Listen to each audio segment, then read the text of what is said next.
Welcome to the second part of my The Films of Rob Zombie video, where I will take a look at the 3 remaining movies that our heavy metal superstar turned filmmaker directed. If you haven't already, be sure to check out the first part, where I take a look at the first 2 horror movies that he directed, House of Thousand Corpses and its sort of sequel, The Devil's Rejects, and his animated 75-minute long running boob joke, The Haunted World of El Superbeasto. In this video we will begin with Halloween, because as we all know he made a remake slash reimagination of the original 78 John Carpenter version. And while I would never deny that the influence or the success of the original, or the impact that it had on independent filmmaking, I do believe that it's a little over glorified within the horror community. And I know that's not a popular opinion, but hey, somebody has to say it. Still, of course, it never really needed a remake, but if there was somebody that would know what to do with it, it's Rob Zombie, right?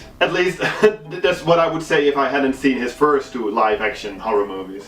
Yeah, well, let's just take a look. Oh, and just to be clear, I've only seen the unrated version. I know that there's quite some difference. But, okay, well, let's do this. The original, rather classic opening scene from John Carpenter's Halloween is basically just extended to a 25-minute long setup in Rob Zombie's version.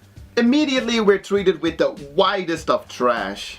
Oh, the whore with the big tits hanging down to her knees? Maybe I'll choke the chicken, purge my snorkel all over them flappy ass tits. Good, we'll have a good fucking time. I will. I hope she likes cripples. Bitch, I will crawl over there and I will skull fuck the shit out of you. Oh, I'll get the crutches for you. Jesus Christ, who talks like that? Why are there never any normal people in a Rob Zombie movie? Even at school, the kids talk in a fashion I would have got slapped for if I tried. Hey Mikey, how's your mom doing? You know, my old man said that for $1 she'd rub her tits on his face. Shut up. Think she'd suck my dick for $1 and let me suck her tits? Yeah, so that's little Michael Myers, living with a dysfunctional family and being bullied at school. And remember that because that's basically how Zombie justifies him turning into the psychotic killer we're all so familiar with. So that's the first quarter of the movie, until he kills his sister. And that is not a spoiler, I mean, we've all seen the original. Then the second quarter of the movie is more or less the new stuff, where we get to see Michael getting psychiatric help from Dr. Loomis, this time portrayed by Malcolm McDowell. This was somewhat interesting, albeit a little superficial and obvious. And his time at the insane asylum, with, of course, again, no normal people working there, like raping the inmates and stuff.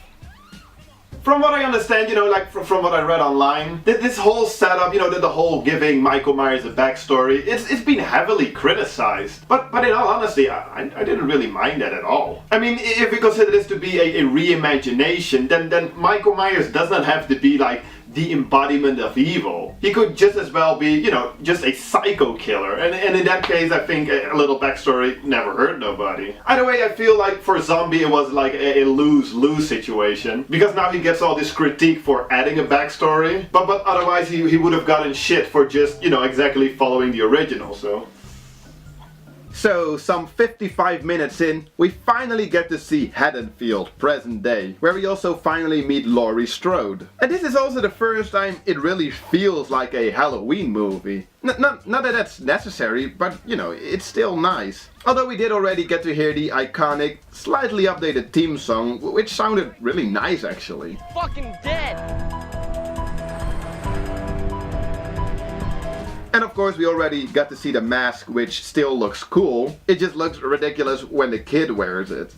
So, Laurie and her family and friends are the first, at least somewhat likable characters we've seen in a Rob Zombie movie for a long time. Or maybe even the first time. I like how they've cast Danielle Harris as one of Laurie's friends, which obviously is a nice little reference to the fact that she played Laurie's daughter in Halloween 4 and 5. I also like how they're supposed to be portraying 17-year-old girls, even though Harris was around 30 years old when this movie was made. Besides Harris, there are a few other fun, perhaps predictable minor cameos. Like Danny Trejo, Ken Foree, Sid Haig, and hey, Udo Kier. Oh, and in case you hadn't noticed yet, Zombie's wife is in this too, of course, playing Michael Myers' mom in the first half of the movie. Anyway, the second half follows the original quite close. We get the same teenage talk. No, it's totally,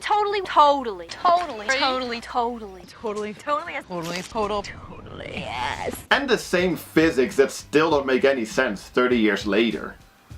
Michael Myers is going after Laurie, killing some people along the way, and Dr. Loomis, still obsessed, is trying to put a stop to him. And all of this I actually didn't mind at all. As a matter of fact, I enjoyed it. It was just a good, gruesome, modern slasher flick. Of course there were still some things to dislike, you know, like the extreme use of shaky cam during some of the action scenes. Come on, I'm trying to follow the action, this is annoying.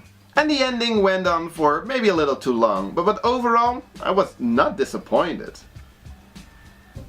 Yeah, best Rob Zombie movie so far. And of course that's not saying a lot since I didn't really care for the first three movies that I talked about in the first part. But really, if you can just set aside your feelings towards the original, this one, it wasn't bad. It was pretty cool. Enough people went to see it in theaters, and you know that's probably the main reason that a sequel got greenlit, because well, the critics they were mostly negative. At one point, the guys behind Inside, you know, the French movie, they were set to direct this one, but you know, in the end, it once again went to Rob Zombie. So, Halloween 2, and just to be clear, it's not a remake of the original 1981 Halloween 2, but rather a sequel to the remake/reimagination.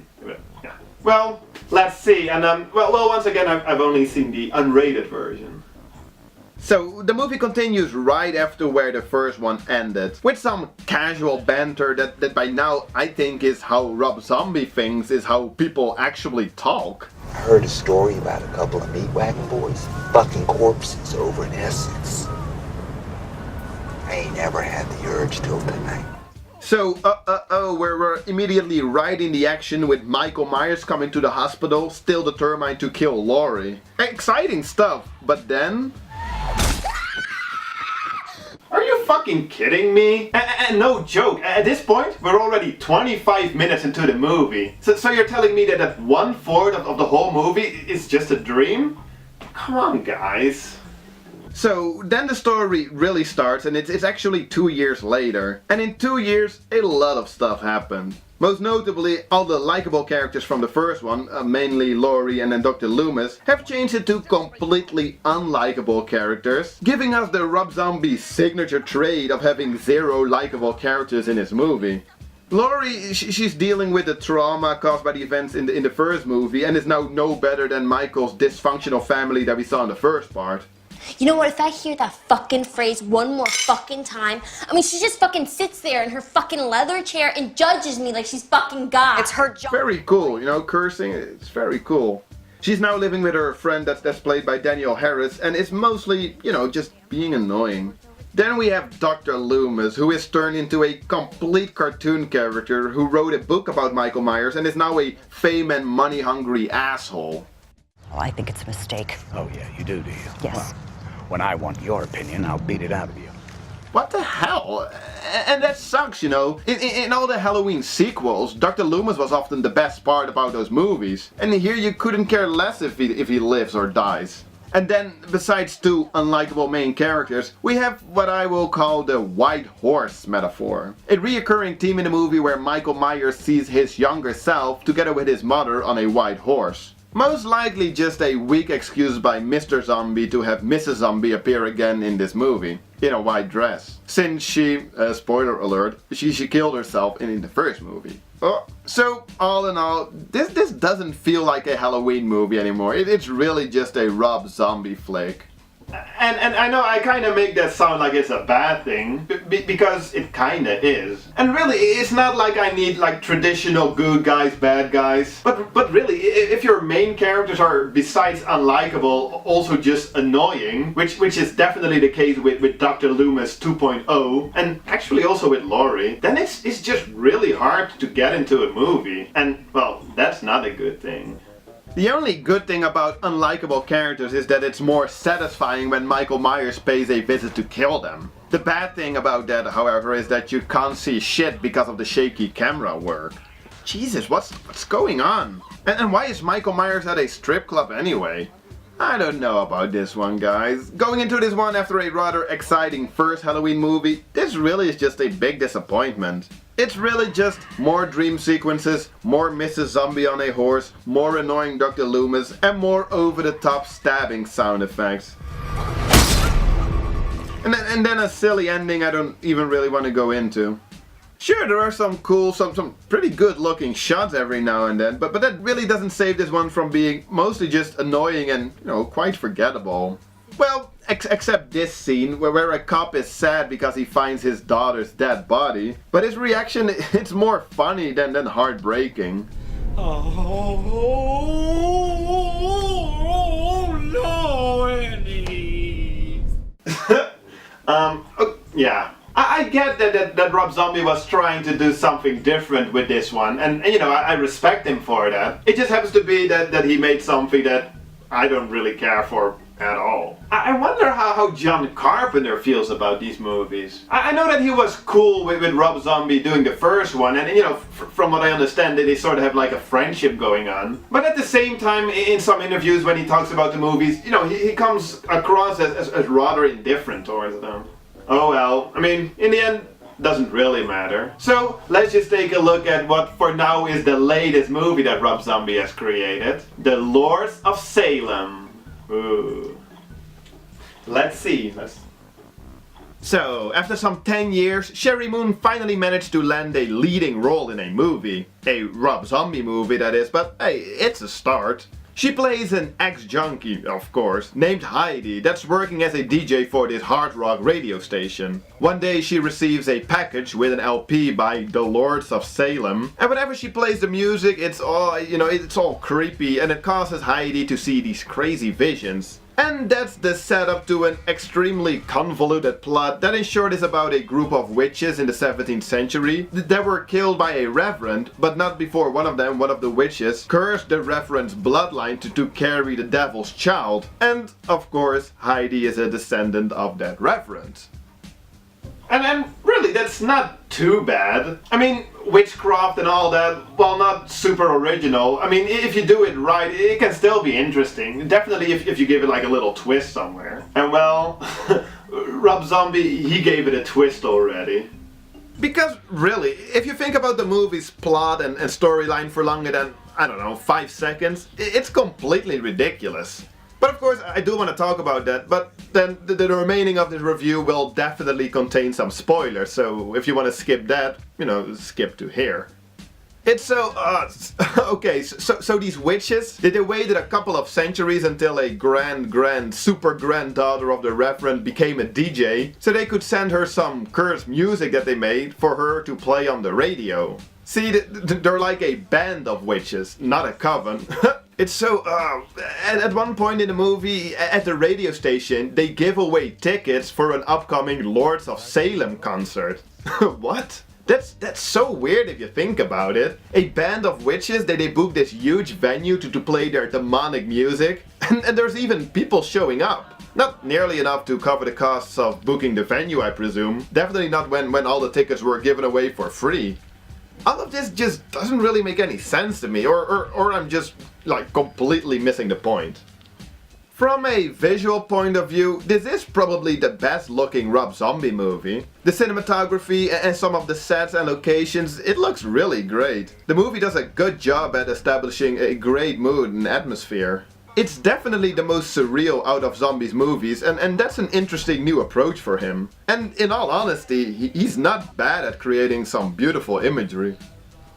Problem still though is just that it all doesn't really make any sense to me. The weird story, or you know, like the lack of a proper story, it's just masked by the looks, you know, it's style over content. If he had this look and feel with a more coherent story, it could just be as simple as that. It would have been awesome. Sheri Moon, she isn't even that bad in this movie. I mean, she's not unlikable. But then again, in the end, I still didn't really care too much for her character. I definitely felt more sorry for her dog, that at one point when Heidi is captured by the witches, gets locked in the bathroom. Eventually Heidi does return to her apartment, but we never get to see the dog again, so all I was thinking during these scenes was like, is that dog still locked in the bathroom? That's so sad, it's such a sweet dog. Yeah, it sure is. But the overall movie, you know, it's still a mixed bag. I would really want to see it again, you know, but purely for the look. You know, I really like this movie from a visual point of view. But story-wise and in character and, you know, acting-wise, it didn't really do anything for me. Again, it's a shame, you know, out of all the Rob Zombie movies that I really wanted to love, this one probably takes the cake. As in, I still don't really do, but I wish I did. Does that make sense? So, that concludes this two-part look at the films of Rob Zombie. I know that in general I was not really positive like at all. I mean, Halloween is the only movie that I do really like. But, you know, I still just think that he's an interesting filmmaker, someone that I will still follow in the future, you know, for upcoming projects, you know, like 31? No idea if that's gonna be any good, but hey. So yeah, that's just the reason that I wanted to discuss his movies so far. That's cool, right? Okay guys, have a nice day.